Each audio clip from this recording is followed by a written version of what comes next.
Olá, tudo bem? Que bom que você está aqui. Retornou para a gente continuar falando sobre a nossa aula de ensino religioso. A gente passou pelo primeiro módulo, na verdade, a primeira parte do primeiro módulo. A gente comparou as abordagens do ensino religioso com maçãs e a gente foi dizendo cada um deles, dessas quatro, quais são os pontos positivos e negativos, destacou bastante a ideia da frutificação, do aluno produzir isso, transformar a vida dele e quais seriam as consequências disso. E a gente também destacou a parte do método, tá bom? O que era o método, se existe um método perfeito, a questão do planejamento, que é muito importante, se Cristo tinha um método específico, a gente viu algumas três características daquilo que Cristo exercia, e chegou o momento da gente falar então sobre algumas metodologias sugestivas.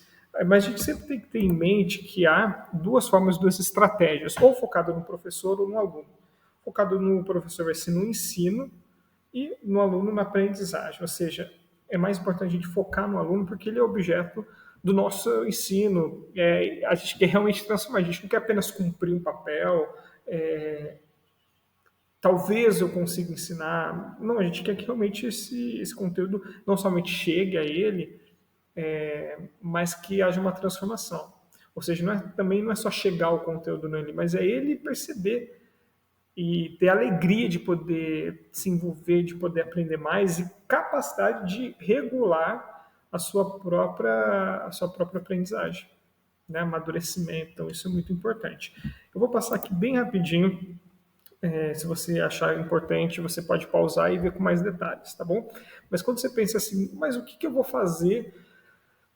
O que eu vou fazer na minha aula de ensino religioso? Como que eu posso ensinar? Poxa, eu estou com dúvida, eu não sei. Então, aqui tem algumas formas, né? Muitos dos que dão aula de ensino religioso, às vezes teve formação em teologia, mas não em licenciatura. Então, tem dificuldades de poder se adequar, talvez está fazendo uma segunda formação na parte da pedagogia, quem sabe. Então, quais métodos eu posso usar? Quais estratégias para ensinar? Então, aqui vai desde estratégias mais simples, mais tradicionais, até as mais inovadoras. E se você achar interessante uma ou mais delas, você pode pausar isso se for muito rápido, tá bom? A primeira é com respeito à aula expositiva. Então, o professor ele transmite conhecimento de forma direta para os alunos. Geralmente, alguns professores gostam de usar isso para introduzir um tema mais difícil, mais complicado, novo, ou porque ele acha que tem que ser dessa forma, né? Muitos professores geralmente não têm didática, eles usam essa forma porque ele acha que essa forma é a única, exclusiva, a melhor, né? Ela é boa, ela é importante. Existem pelo menos três exemplos que a gente pode usar, né? Descritivo, narrativo e dissertativo. Mas a gente precisa intermediar, né? Ela pode vir em momentos, ela é importante, mas a gente pode intercalar com outros, tá bom? Então, descritivo, a gente apresenta de uma forma analítica, né? Por exemplo, o serviço do santuário. Então, a gente vai apresentando, use o PowerPoint, se você usar recursos visuais, isso vai ficar muito melhor. Pode ser narrativo, você pode, por exemplo, fazer em forma de uma conversa jornalística. Então, apesar de você estar falando não é apenas uma coisa monótona, mas você está colocando ali um ar de suspense, um ar de, talvez, até policial aqui, vamos dizer, né? Uma coisa... claro, você pode usar um jornalístico só uma forma de descrever que você vai usar quem, quando, como, onde, por quê, mas também você pode trazer aquele suspense também, então isso pode criar um vínculo com o aluno. A dissertativa, a dissertação que você discorre sobre uma ideia, né? Geralmente a gente usa isso mais em questão de igreja, tá bom? Então esse seria a aula expositiva. Existe também brainstorm, que é a tempestade de ideia. Então, é muito importante usar isso principalmente no começo de aula. Você coloca um assunto lá e colhe dos alunos, escreve na lousa, ou pode usar um recurso tecnológico, como o Metimeter, onde o aluno entra e já coloca e na tela já vai aparecendo a resposta dele. Então, você pega ali feedbacks, né? Então, o que vocês sabem sobre isso? Qual a opinião? Uma forma muito boa de construir tanto soluções, se você trabalhou um assunto e você quer que eles tragam soluções para isso, é muito interessante essa ferramenta, ou então para introduzir um assunto. né, um assunto da aula, acho que seria bem importante também.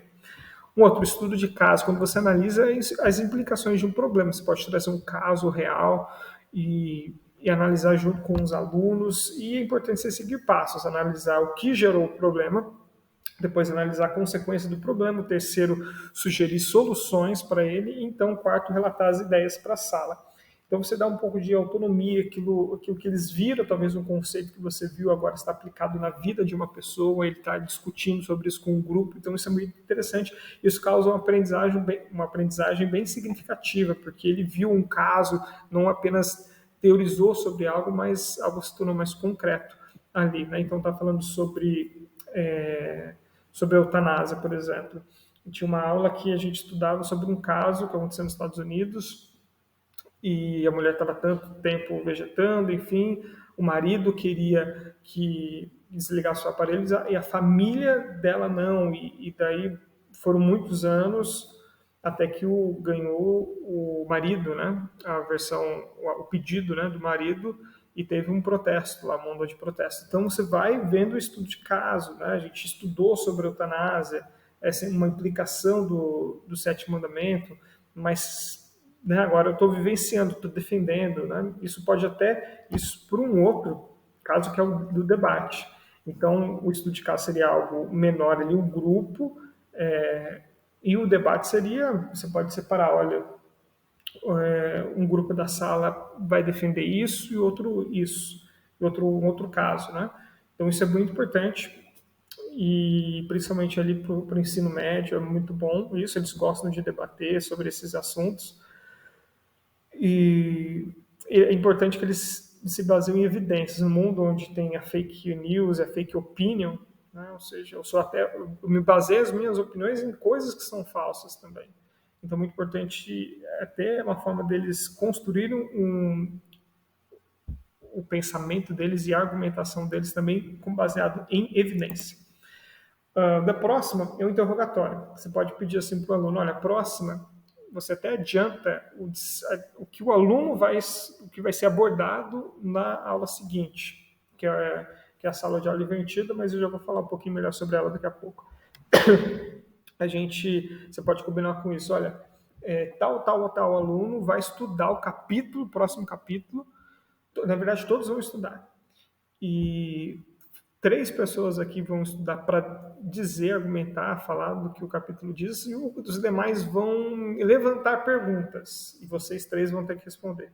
Então, isso já causa um envolvimento com a disciplina que ainda vai ser estudada, isso é muito importante. Que é o caso também da sala de aula invertida, ou seja, eu parto do pressuposto que o professor não é o único detentor do conhecimento, ele pode fazer uma outra forma do aluno aprender, seja talvez disponibilizando para ele um texto, uma música, alguma coisa que ele já chega preparado para a aula, então ele já chega com uma bagagem e a aula faz muito mais sentido para ele. Mas é importante lembrar que a sala de aula invertida não é somente dar a tarefa antes do que depois da disciplina, mas ele pensar em soluções. Então ele já foi introduzido ao tema, ele não está zerado naquilo, ele já tem um parte de conhecimento, ele já pode chegar para a sala de aula já com uma discussão e pensar até em solucionar problemas como isso. Bom, então não é somente a sala de aula invertida, não é somente dar a tarefa antes da aula acontecer, mas também tem toda essa consideração que é bem importante. A gamificação, a gente vai ter a próxima aula só falando sobre isso, e a gente vai poder disponibilizar para você jogos, games de ensino religioso, digitais, tá? ou que tem um princípio de tabuleiro, por exemplo, mas que pode ser usado de forma digital. Mas, assim, é basicamente a gamificação, rapidinho aqui, porque você vai falar a próxima aula sobre isso, é a gente colocar elementos do jogo dentro do aprendizado. Então, aquilo que isso atrai muito o aluno, porque às vezes ele curte o jogo, né? Ele curte se desenvolver, para depois chegar numa fase mais desafiadora. Ele está acostumado com esse ambiente, então isso é muito importante, tá bom? Mas você vai saber mais na próxima aula. Storytelling, a propaganda usa muito isso. Grandes oradores usam o storytelling, você conta a história e é uma forma de você transmitir o valor, de você transmitir aquilo que você deseja através de uma história. Então, e você cria um relacionamento, um elo de ligação emocional com o personagem, com a história. Isso faz com que o aluno possa memorizar e entender a aplicação daquilo que você quer transmitir para ele. Então, use mais histórias. Jesus usava muito história, né? Então, é um recurso muito importante aí. O outro seria o Design Think.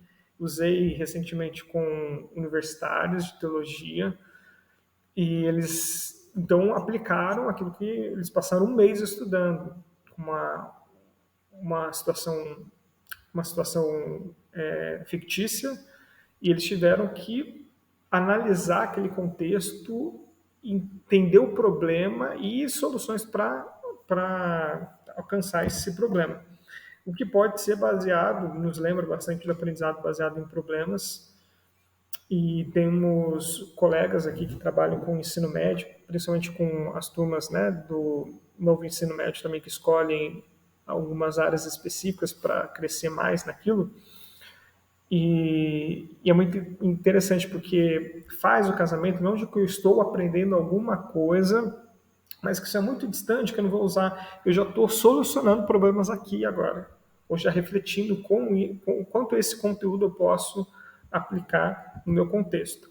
E ele muitas vezes pode ser confundido com aprendizagem baseada em projetos, tá? Mas é claro que para você criar um projeto você precisa entender sobre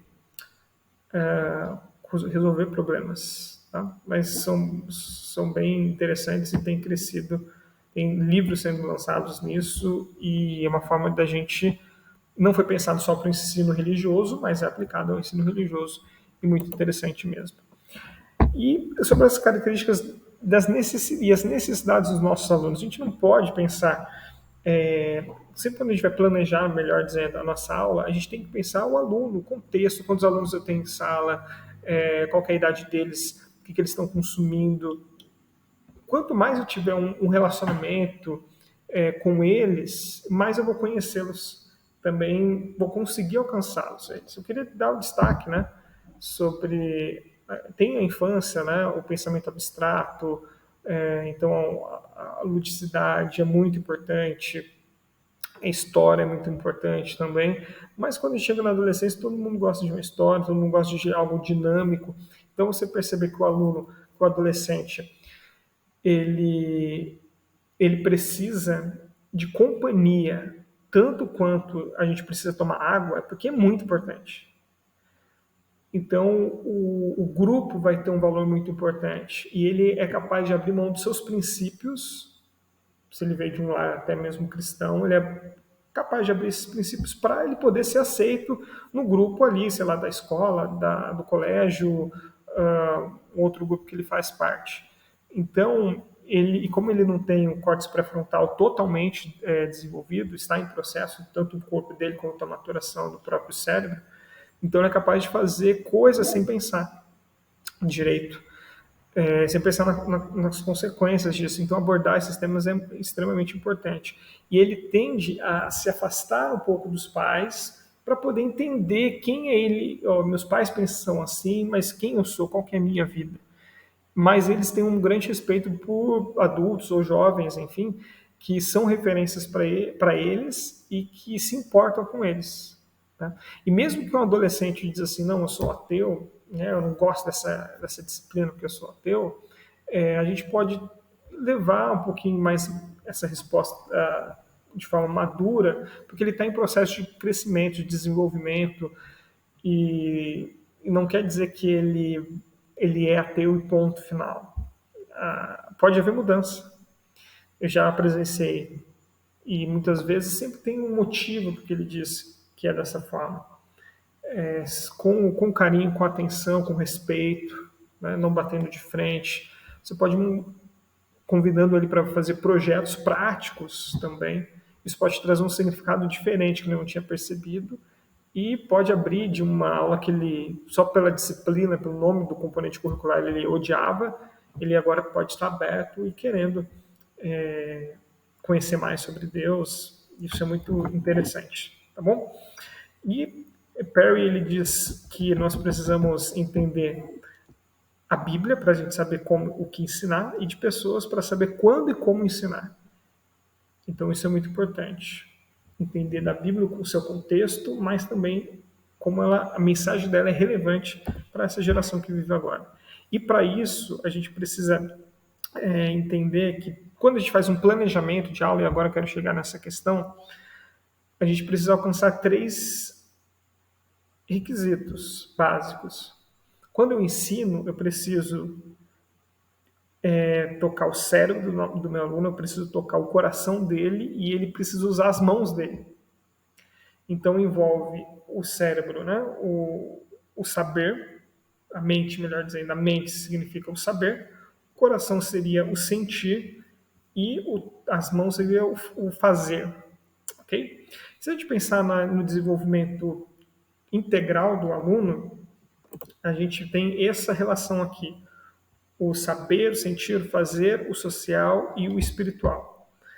Veja que uma coisa leva à outra. Então, o cognitivo, eu preciso, no meu planejamento de aula do ensino religioso, o que eu quero que ele saiba? O que eu quero que ele sinta? O que eu quero que ele faça depois de ter feito essa aula? E todo esse processo vai ajudar numa realização social, porque a aula, a escola, é um dos componentes singulares, e porque robôs não vão substituir professores, e mesmo que a gente tenha uma aula que é possível fazer online, o estar presente, né, e há propostas também de homeschooling, por exemplo, mas o fator agregador, né, social da escola é muito importante. Então, eu acabo vivenciando isso com pessoas que pensam diferentes, que vêm de realidades diferentes, e isso tem impacto também espiritual. Então, é importante o nosso planejamento ter um desenvolvimento pensando na forma integral do aluno, e não pensando assim, só a educação física que vai trabalhar o físico. Só a biologia vai trabalhar a parte fisiológica. Não, eu posso trabalhar todo o saber, sentir, fazer, social e espiritual com o meu aluno no planejamento. E é esse planejamento que eu queria compartilhar com vocês para a gente encerrar essa aula, tá bom? Isso aqui vai te ajudar muito a construir a aula de uma forma significativa.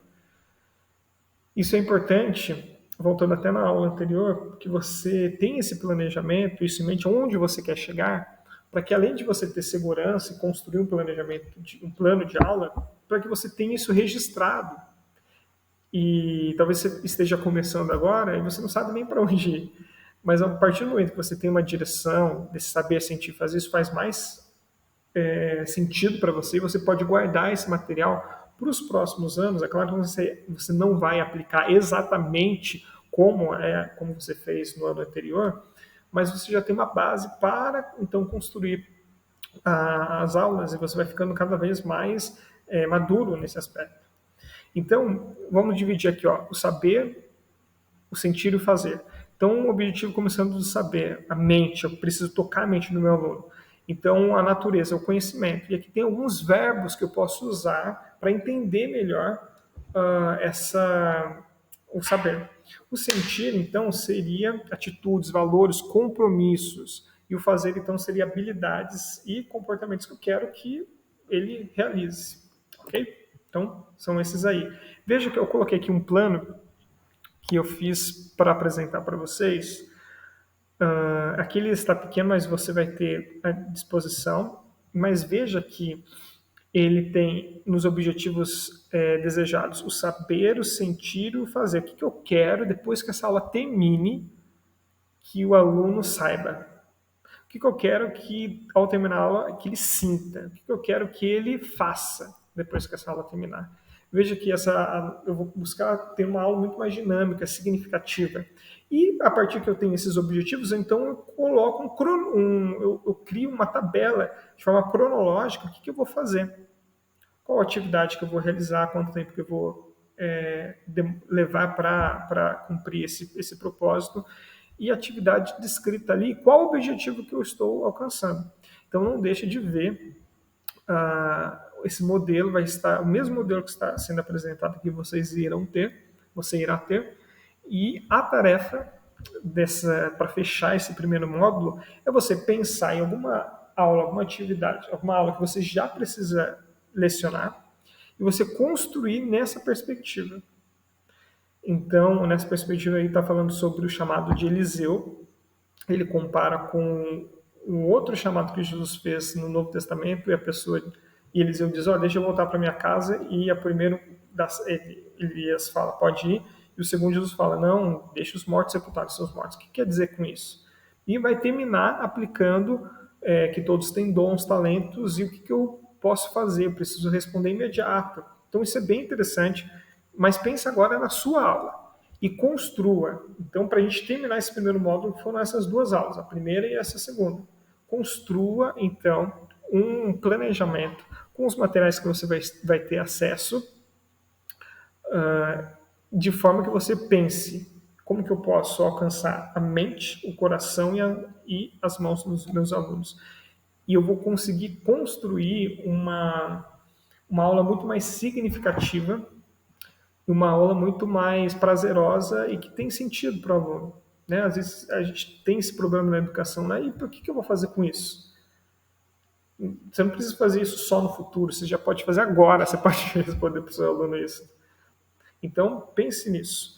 E, para a gente terminar, tenha dependência de Deus, ore a Deus, se debruce sobre a Bíblia, estude ela de forma profunda e seja um exemplo, você seja um exemplo. Sabe, como educadores cristãos, a gente educa além de... E mesmo não sendo cristão, né, a gente educa não a mais profissão, o ministério ser professor.